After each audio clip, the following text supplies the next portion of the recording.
Imagine a nun telling the Holy Roman Emperor what to do, and he actually listened. Picture another one acting as regent, basically ruling in the emperor's absence, making decisions that shaped nations. One founded her own religious order and flat out told popes they couldn't water down her strict rules, and she got her way. Some of these women managed lands and wealth that would make a modern CEO jealous, all while wearing a habit and dedicating their lives to spiritual pursuits. They wrote plays when everyone thought only men did that, composed music that still played centuries later, and even went on public preaching tours, which was seriously not the norm for medieval women, especially nuns. These aren't fairy tales. These are the real stories of medieval nuns who wielded serious power. Number 7. The nun who wrote sassy plays and schooled the scholars. Meet Hrotsvitha of Gandersheim, who lived way back in the 10th century, around 935 to 973 AD. She wasn't just any nun. She was a canoness at Gandersheim Abbey in what is now Germany. Now, Gandersheim wasn't your average quiet little convent. It was an imperial abbey, meaning it was super important, wealthy, and had close ties to the ruling Ottonian dynasty. Think emperors and kings. The abbesses there were often princesses themselves, wielding a lot of local power. Hrotsvitha came from a noble family, which was pretty common for women in these prestigious religious houses. She was incredibly well educated, which was a big deal. She learned Latin like a pro, studied the classical Roman authors like Virgil, Ovid, and Terence, and also knew the church fathers. But she didn't just read them. She decided she could do better, or at least offer a different perspective. Terence, a Roman playwright, wrote popular comedies, but Hrotsvitha felt his plays, while clever, often showed women in less than flattering lights or focused on worldly, sometimes naughty themes. So, what did she do? She decided to write her own plays, in Latin, but with a twist. Her plays featured strong Christian heroines, women of virtue, intelligence, and unwavering faith who often outsmarted men or faced down terrible persecution. She essentially took the form of classical comedy and drama and filled it with Christian themes, aiming to provide an edifying alternative. This made her the first known female playwright from the German lands and possibly the first since antiquity in Europe. That's a pretty big title. Her 6 plays, like Gallicanus, Dulcitius, and Abraham, are amazing. Dulcitius, for example, features a bumbling Roman governor who tries to assault 3 virgin martyrs. But in a moment of divine intervention and comedy, he ends up groping sooty pots and pans in a kitchen instead, emerging black and ridiculous, while the women remain unharmed and laugh at him. It's a scene that shows Hrotsvitha had a sense of humor and a clear message about the power of faith over brute force. But she wasn't just a playwright. Hrotsvitha also wrote epic poems. One was about the life of Emperor Otto I, a massive work called Gesta Ottonis, the Deeds of Otto. This wasn't just flattery. It was a historical account from someone close to the imperial circle, providing valuable insights into his reign. She also wrote Primordia Koinobi Gandershemensis, the beginnings of the Gandersheim convent, chronicling the history of her own abbey. This made her one of the earliest female historians. Think about it. A woman in the 900s writing plays that people still study, writing historical epics about emperors, and doing it all from within a convent. Her works were circulated, read, and likely performed. She stated her intention was to glorify God and provide positive role models, but in doing so, she also showcased female intellect and creativity at a time when it wasn't always recognized. Her position at Gandersheim, an abbey that minted its own coins and held judicial rights, gave her the resources and freedom to pursue her scholarly work. She wasn't just a nun, she was a literary powerhouse. Number 6. The Queen, who ditched her crown for a convent and still called the shots. Radegund, who lived from around 520 to 587 AD, had a life that sounds like it was ripped from a fantasy novel, but it was very real and very influential. She started as a Thuringian princess, but her early life was brutal. Her kingdom was conquered by the Franks, and she was taken captive as a young girl by Chlothar I, one of the Merovingian kings of the Franks. Chlothar, not exactly known for his kindness, decided she'd make a good queen. He had her educated, and then, around 540 AD, forced her to marry him. Being queen wasn't exactly a picnic, especially with a husband like Chlothar, who was known for his violence and many wives. Radegund, however, was deeply religious from a young age. Even as queen, she spent a lot of time in prayer, helping the poor and tending to the sick, living more like a nun than a royal. She reportedly wore a hair shirt under her fancy queenly robes. The breaking point came when Chlothar had her brother murdered. That was it for Radegund. She decided she was done with court life and her brutal husband. Around 550 AD, she fled the court. This was a hugely brave move. She sought out Bishop Medard of Noyon and persuaded him, some say demanded him, to consecrate her as a deaconess, effectively ending her marriage and dedicating her life to the church. Chlothar was furious and tried to get her back, but Radegund stood her ground, and with support from some church figures, she remained free. But Radegund wasn't content to just live quietly. She had bigger plans. She founded a monastery for women, Holy Cross Abbey, in Poitiers. This wasn't just any monastery. It became one of the most important religious and cultural centers in Gaul, what we now call France.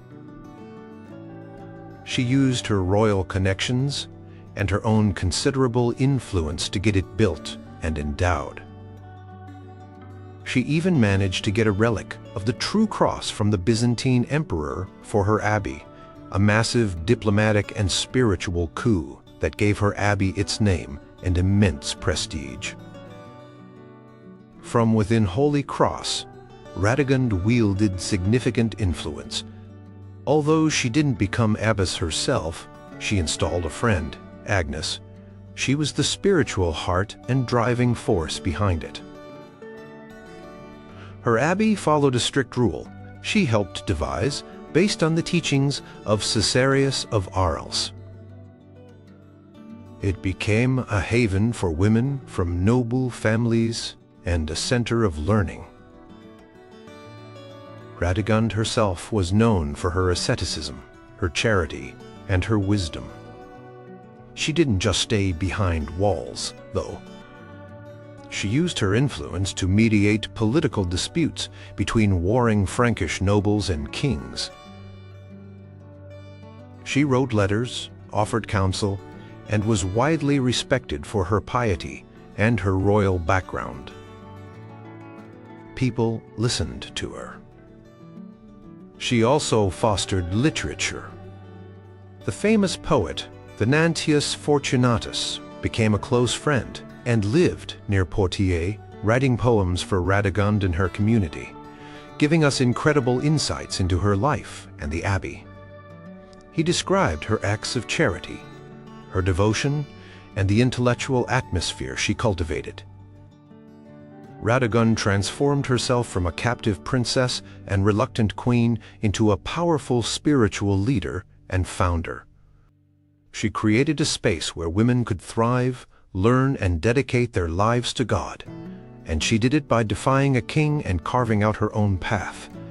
Her legacy as a saint and a founder endured for centuries, and her abbey in Poitiers remained influential long after her death. She showed that power could be found not just on a throne, but also within the walls of a monastery, especially if you were as determined and well-connected as Radegund. Number 5. The mystic who bossed around popes and kings with messages from God.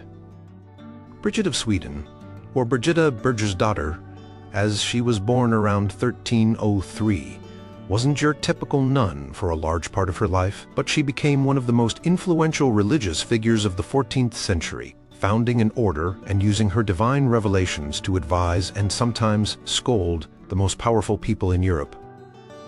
Bridget came from a wealthy, aristocratic Swedish family. Her father was a lawspeaker, a very important legal and political position. She was married young, as was common, to a nobleman named Ulf Gudmarsson, and they had 8 children.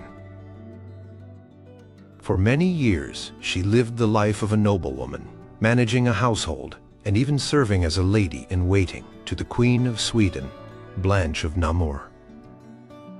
She was known for her piety even then. Things changed dramatically after her husband Ulf died. In 1344, following a pilgrimage they took together to Santiago de Compostela in Spain. Bridget felt a call to a deeper religious life. And then the visions started. Big time. She began receiving what she believed were direct revelations from Christ, the Virgin Mary, and various saints. These weren't just fuzzy feelings. They were detailed messages, often about political and church affairs, morality, and the need for reform.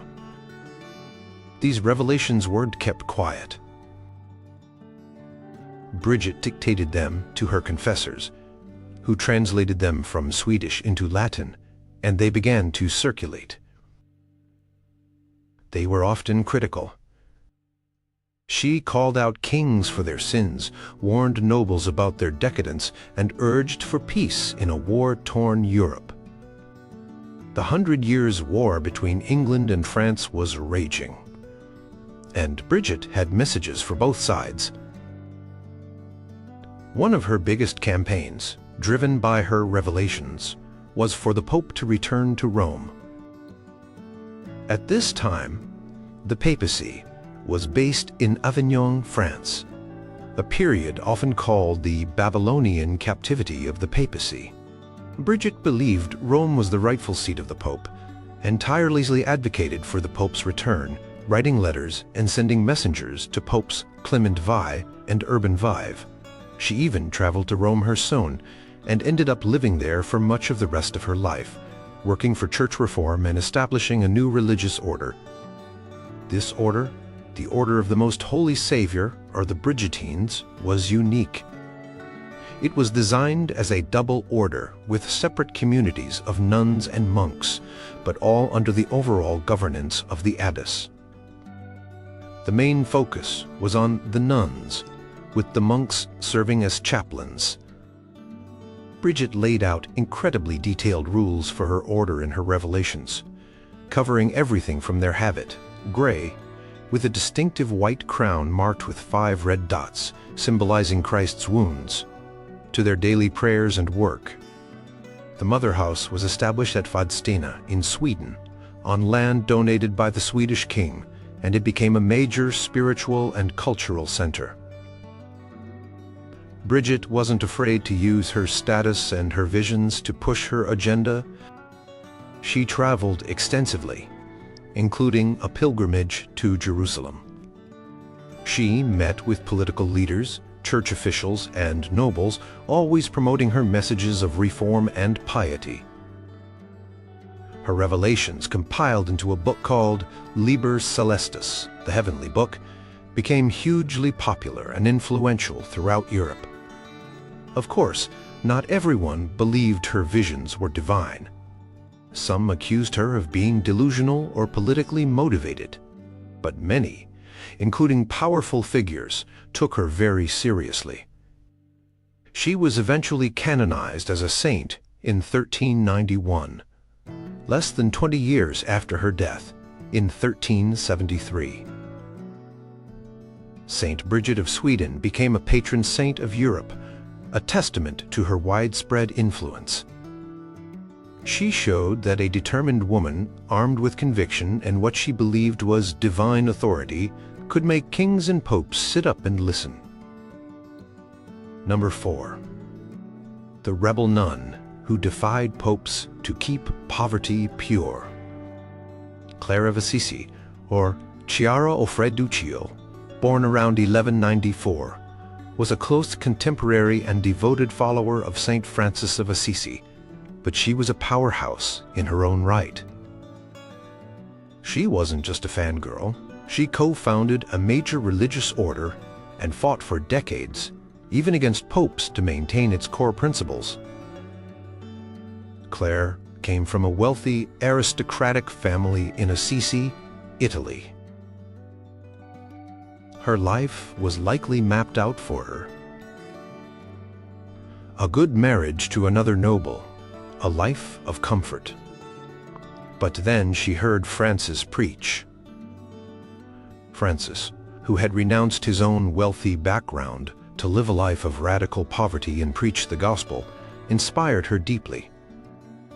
So on Palm Sunday in 1212, when she was about 18, Clare did something incredibly brave and scandalous for a young noblewoman.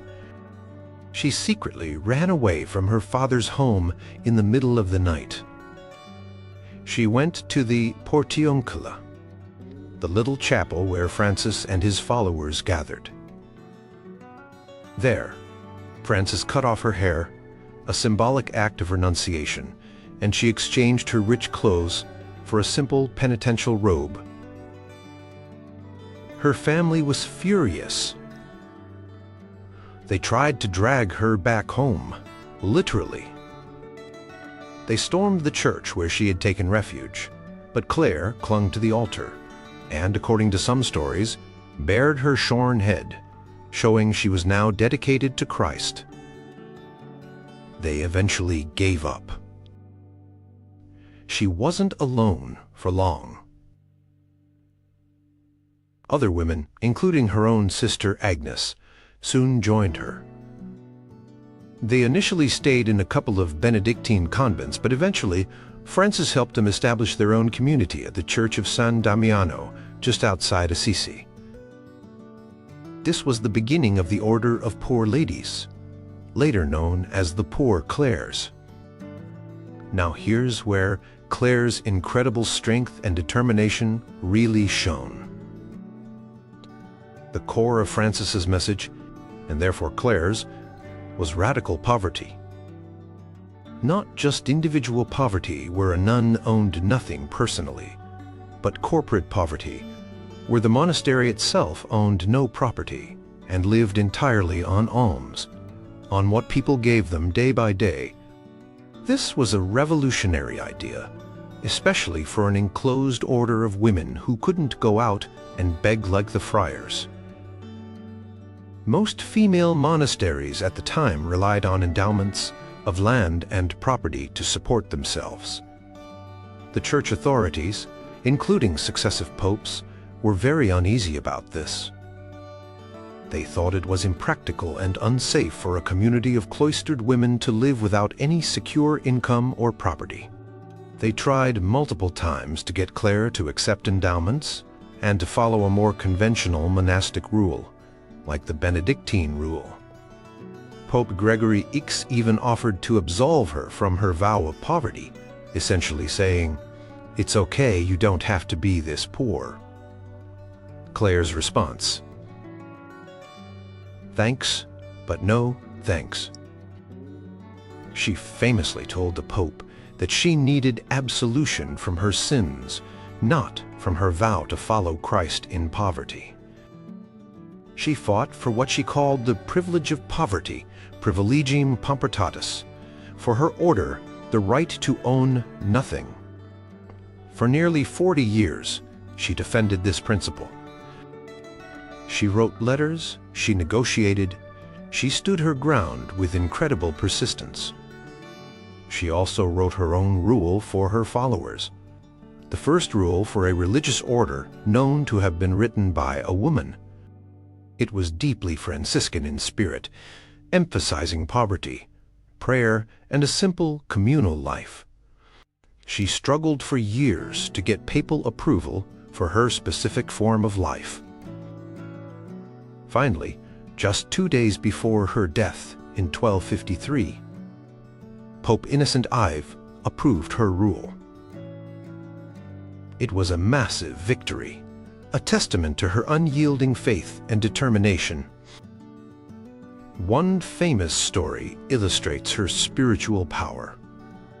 It's said that when Assisi was attacked by Saracen soldiers in the service of Emperor Frederick II, and they were scaling the walls of San Damiano, Clare, though ill, had herself carried to the convent wall, holding the Blessed Sacrament in a ciborium.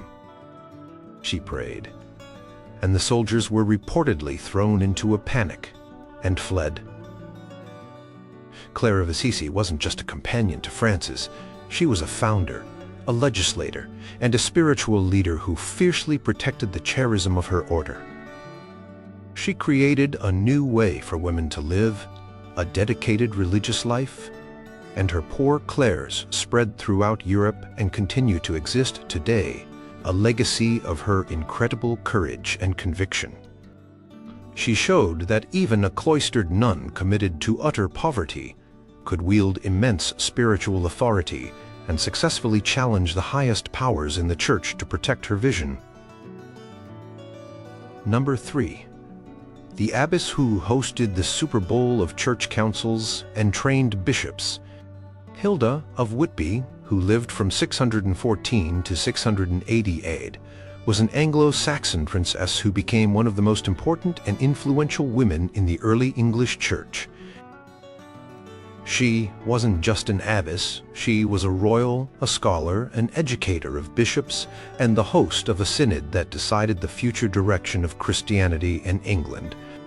Hilda was born into the Northumbrian royal family. Her granduncle was King Edwin of Northumbria. She was baptized as a Christian, along with Edwin, by Saint Paulinus of York, around 627 AD, when she was about 13. For many years, she lived a secular life as a noblewoman. But around the age of 33, she decided to dedicate her life to God. Her initial plan was to go to a convent in Gaul, France, where her sister was. But Saint Aidan, a key figure in converting Northumbria, persuaded her to stay in England. Aidan gave her a small piece of land to start a monastery, and later she became the abbess of a monastery at Hartlepool. Then, around 657, King Oswiu of Northumbria, who was related to Hilda, asked her to found a new monastery at Streoneshalch, which later became known as Whitby. This wasn't just any monastery. It was a double monastery, meaning it had separate communities for both monks and nuns, all under Hilda's rule as abbess. This was a common Celtic Christian practice, and it put immense power and responsibility in Hilda's hands. Whitby, under Hilda's leadership, became a major center of learning and religious life in Anglo-Saxon England. She was known for her wisdom, her piety, and her skill as an administrator. The historian Bede, who wrote about her a few decades after her death, praised her highly, saying that all who knew her called her mother because of her outstanding devotion and grace. He emphasized her insistence on the study of scriptures and the proper training of clergy.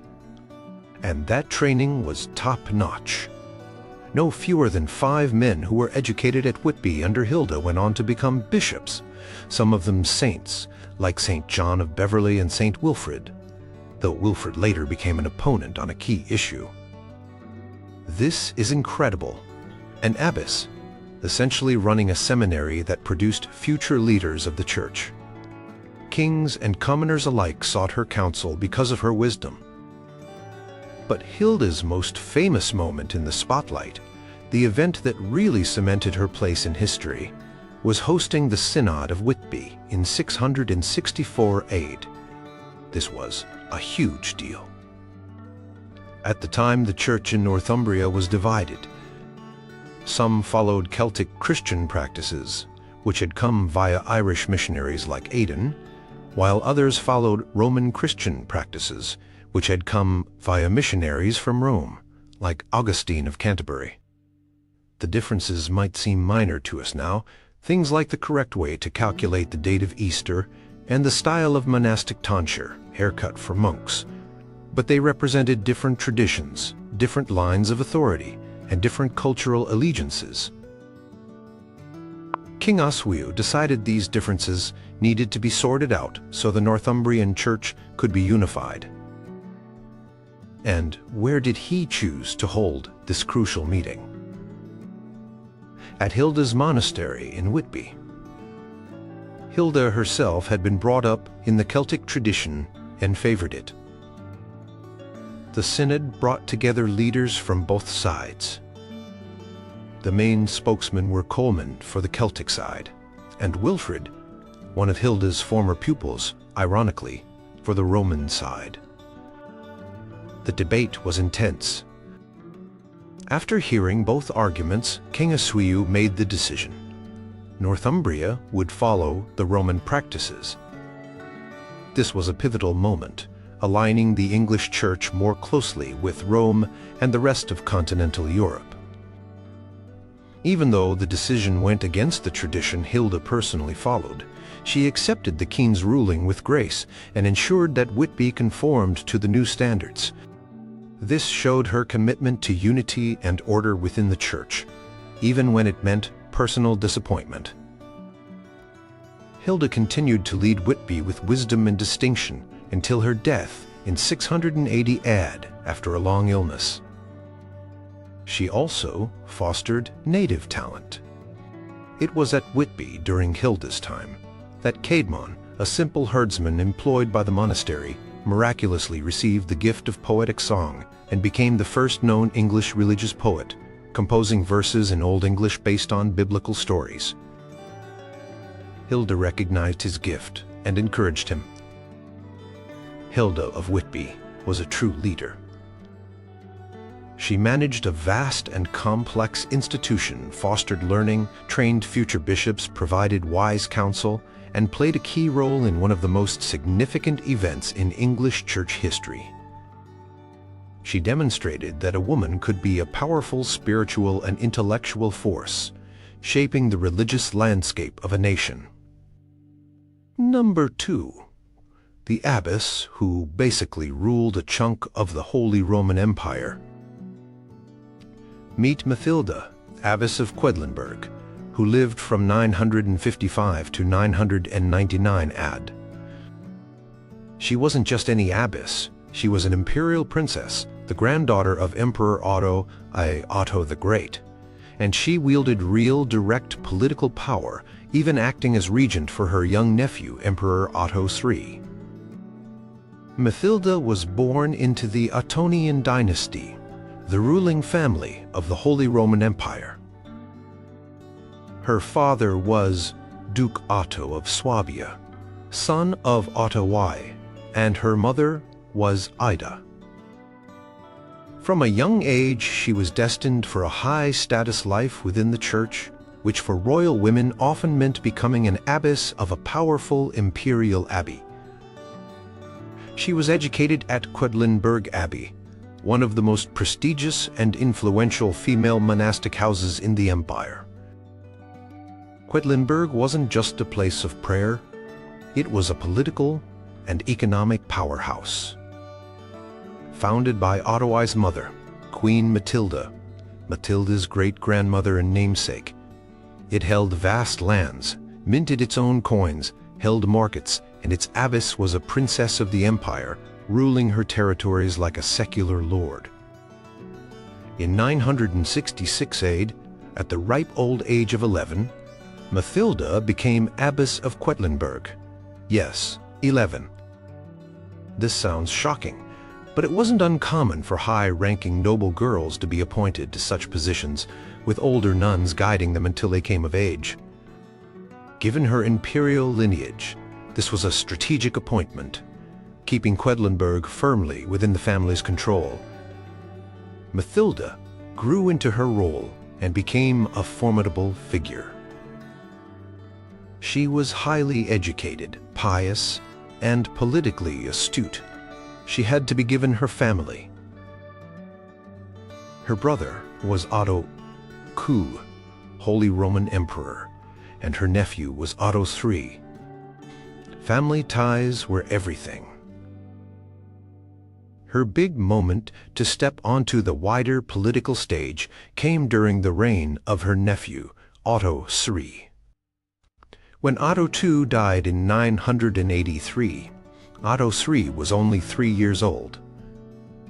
This led to a political crisis, a power struggle known as the Ottonian Crisis. Different factions vied for control of the young king and the regency. Initially, Otto III's mother, the Byzantine princess Theophanu, acted as regent, and Mathilda supported her. Theophanu was a strong ruler, but when she died in 991, Otto III was still only 11. This is where Abbess Mathilda of Quedlinburg really stepped up.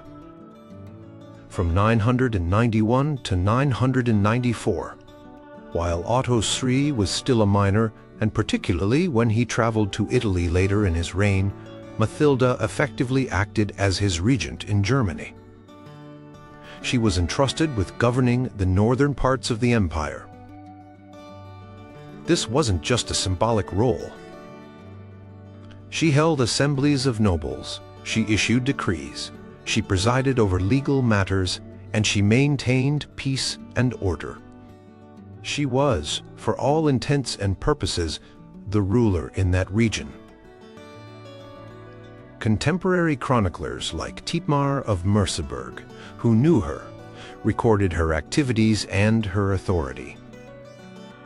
He noted that she held an imperial diet, an assembly, at Quedlinburg in 994, a function usually reserved for the emperor himself. Think about that. A nun, an abbess, governing a significant portion of the Holy Roman Empire on behalf of the emperor.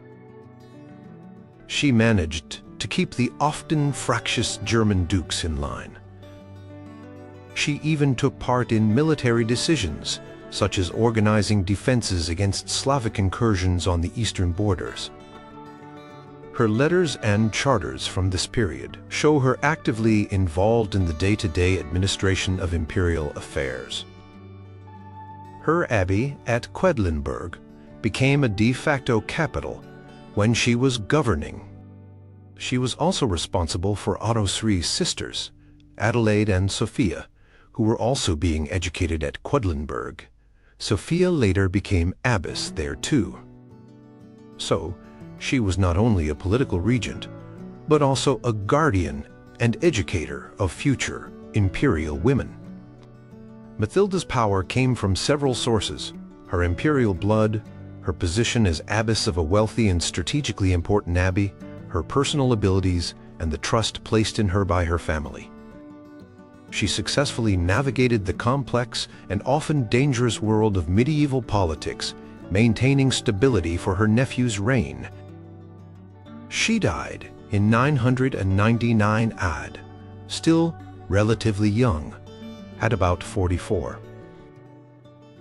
But in her short life she demonstrated that a woman, through the unique institution of the imperial abbey, could exercise direct and significant political authority. She wasn't just advising from the sidelines.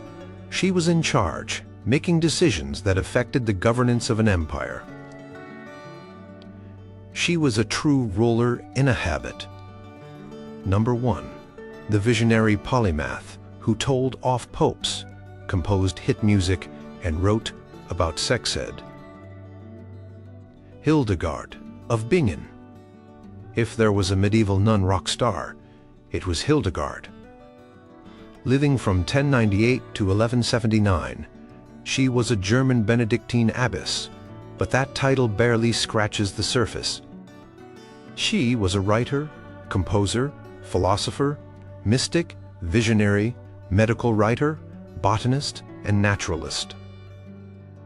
She founded 2 monasteries, went on preaching tours, almost unheard of for a woman at the time, and corresponded with, and often sharply advised, popes, emperors, kings, and other influential figures. She was, to put it mildly, a force of nature.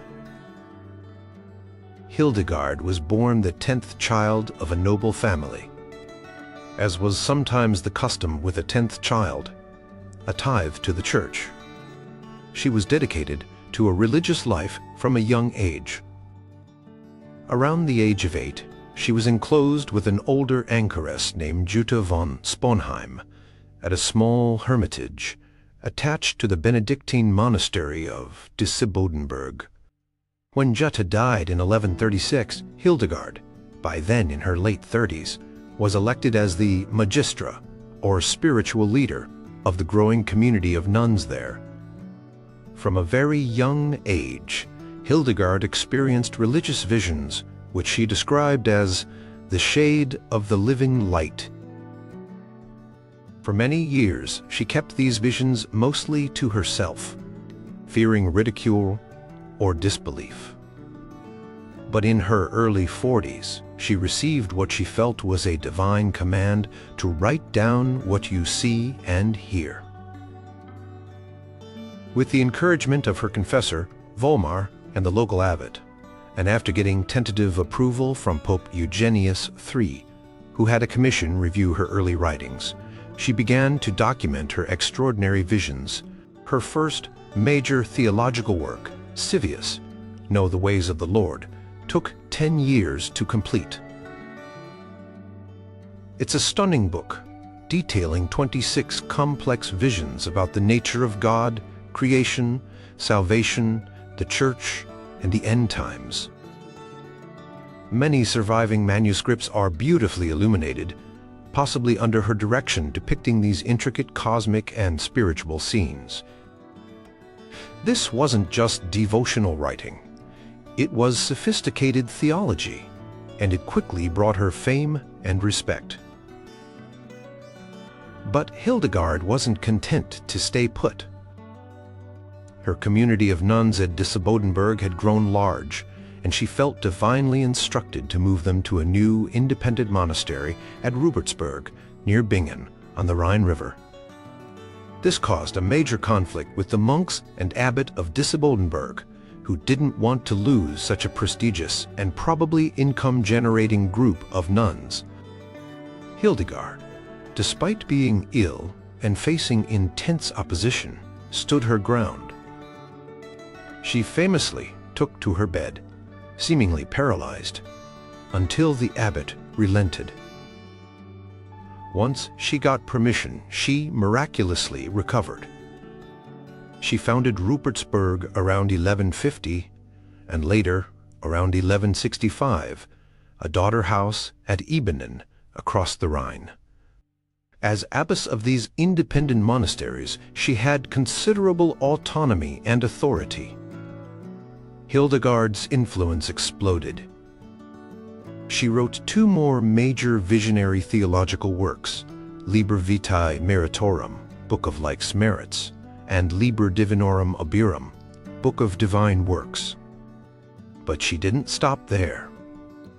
She wrote extensively on natural history and medicine in works like Physica, Natural Science, and Causae et Curae, Causes and Cures.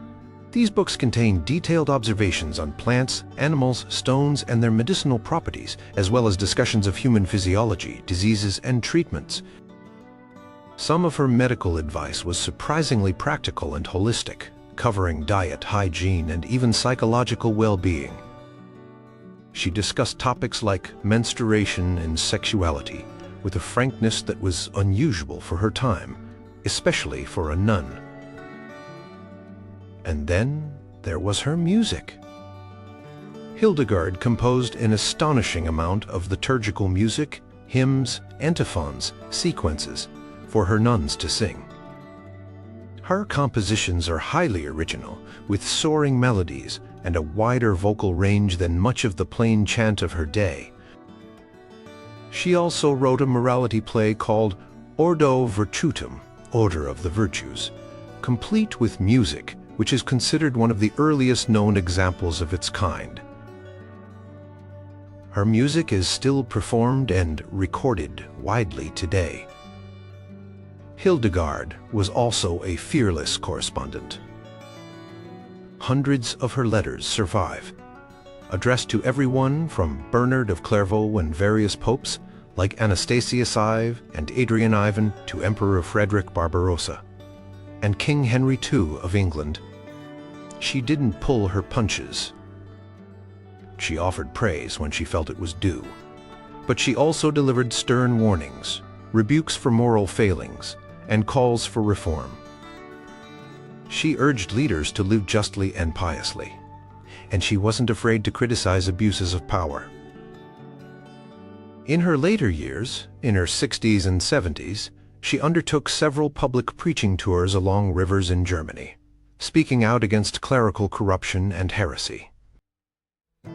This was extraordinarily rare for a woman. Her reputation as a prophetess, the Sibyl of the Rhine, gave her a platform that few women, or even men, possessed. Even in her final years, she faced conflict. She defied church authorities by allowing an excommunicated nobleman who had supposedly repented on his deathbed to be buried in her monastery's cemetery. When ordered to exhume the body, she refused. As a result, her monastery was placed under interdict, meaning no sacraments could be celebrated, no music sung. Hildegard fought back, writing passionate defenses of her actions. The interdict was eventually lifted shortly before her death.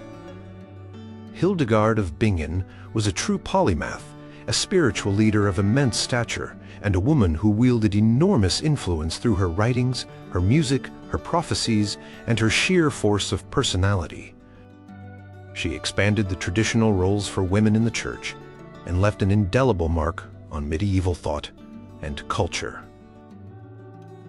In 2012, Pope Benedict XVI officially named her a saint and a doctor of the Church, recognizing her profound theological contributions, a rare honor, especially for a woman from the medieval period.